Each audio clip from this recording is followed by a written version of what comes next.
Bir çoxumuz 11-ci sinif və ya 9-cu sinif fərq etməz. Hər il, hər ay buraxılış imtahanlarına, buraxılış sınavlarına, blok imtahanlarına və blok sınavlarına gedirik. Mən də bu il ilk dəfə buraxılış sınavına getdim və istifadə etdiyim taktikaları da sizlərlə paylaşacağam. Mən Mehrac, kanalıma xoş gəldiniz. İlk bundan başlamaq istəyirəm. Hər nə qədər məlumatlı da olsan, buraxılış imtahanını yazarkən doğru taktikaları bilmək zorundasan ki, bu doğru taktikalar əlavədən sənə 15-20 bal arası qazandıra biləcək.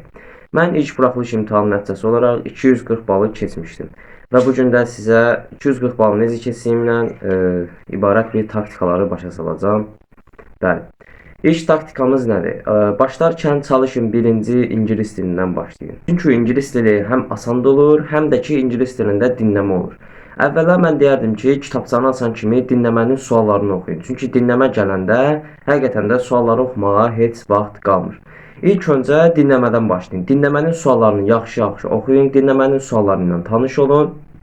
Və əgər dinləmə haqqında dünyəvi məlumatınız varsa, məsələn Albert Einstein haqqdadırsa, məsələn Azərbaycan Qız Qalası falan haqqdadırsa, bildiyiniz bir şey haqqdadırsa, qapalı sualları yazmağa cəhd eləyə bilərsiniz.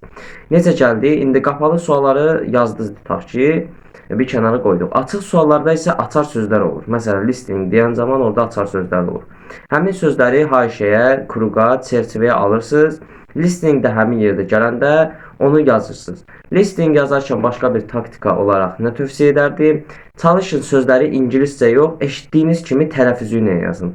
Məsələn, nation sözü var, nation yazılır. Siz oraya nation yazın. Ki dinləmə bitdikdən sonra nation təzədən bilirsən ki, bu nation sözüdür və bunu nation kimi yazacağam. O sözü yazdıqdan sonra isə listinglə olan işiniz bitir.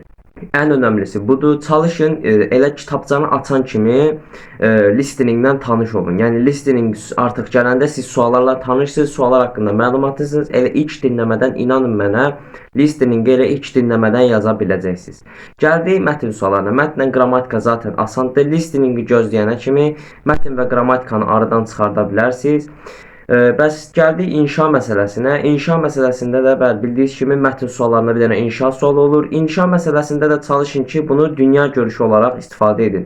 Orada yazır 3 cümlə. Sən 3 cümlə yazma. Nə qədər bacarırsan yaz, nə qədər bacarırsan yaz. Səhv-süf də yazsan yaz. İnan mənə çoxlu yazsan, səhv-süf də yazsan yenə də sənə tam bal verəcəklər.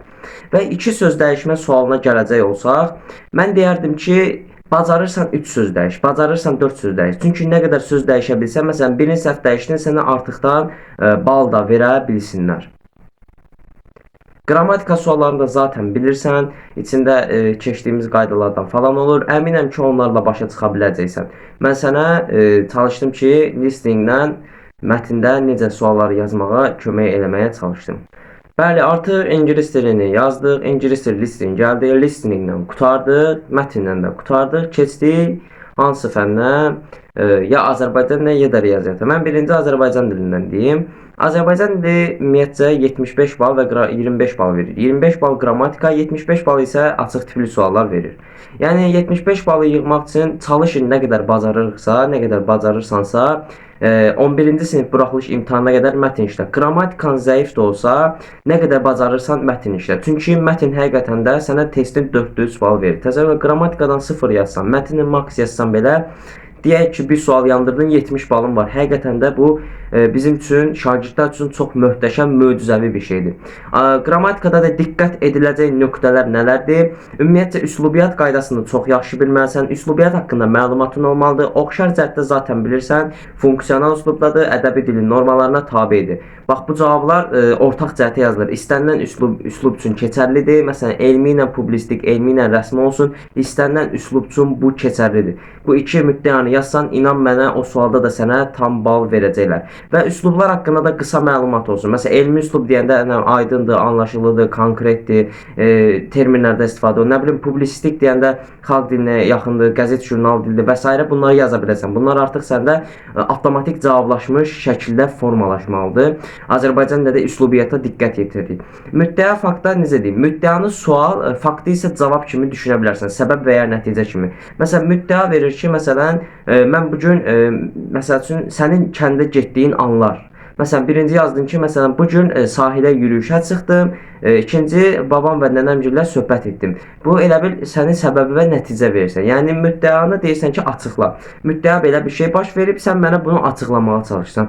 Müddəa fakt suallarında da belə diqqət yetirəcəyik. Hələ ki biraz səthi danışıram ki, video qısa olsun, məğzi tuta biləsiniz. Amma əgər həqiqətən də belə araşdırmalı, dərin bir video istəsəz də şərhlər qismində mənə bildirə bilərsiniz. Bununla əlaqəli bir 25-30 dəqiqəlik video çəkməyə də çalışa bilərəm sizlər üçün. Bəli, qrammatika bitdi. Mətndə də bəli, mətni ən azı 2 dəfə oxuyun. Bunu zaten imtahanda da sizə deyəcəklər. İnanın mənə vaxt zaten boldu. Əminəm ki 2 saata hamımız qutara bilirik. Zaten 3 saat verirlər kodlaşdırmaya da. Heç 1 saat yox, yarım saat belə getmir.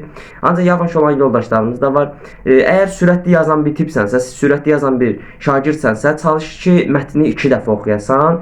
Yəni bu da sənə arada bal qazandıra bilər. Bir də məsələn, mətnin içində o sual olmasa, ulduzdur, ştrixlənmiş sözlərdir. Onları sən bir haşiyə al, nə bilim, bir-birinə ziddiyyət təşkil edən fikirlərdir. Sual verməsində bir haşiyə al, məsələn, mətni oxuyanda.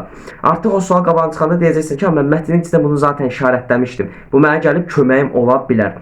Burada da ana dilində də biz bunu eləyirik. Qrammatikanı zaten bilirsən, qrammatika sualları biraz sadə, biraz çətin olur. Oradan da bir 7-8 düz yaza bilsən, zaten böyük şeydir. O da sənə yaxşı kömək olacaq.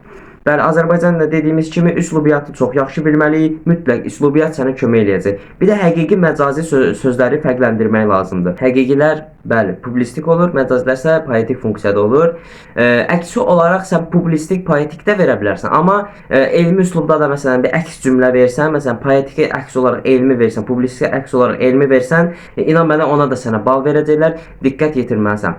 Və gəldik mətnlərimizə. Mətnlərimiz əsasən birinci mətn poetik, ikinci mətn isə publistik üslubda olur.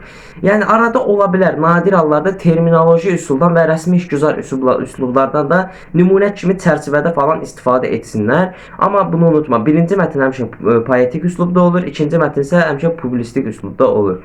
Yəni ikinci mətndə daha çox diqqət yetirməliyik. Çünki uşaqların ən çox sıxıldığı, ən çox səhv yazdığı da məhz elə ikinci mətn olur. Ana dilindən qurtardım. İndi keçirəm riyaziyyata.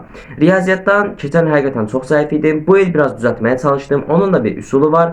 Əvvəl çalış ətraflı həll tələb olunan suallardan başla. O 25 dənə sualın açıqlarından başla.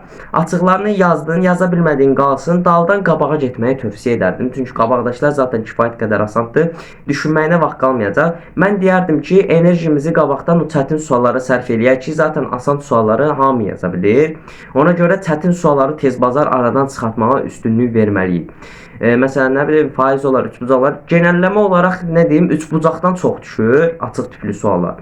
Üçbucağa da üstünlük verməyimizi tövsiyə edirəm. Üçbucaqdan bayağı düşür. Düsturları falan bilmək həqiqətən də bizə lazımdır.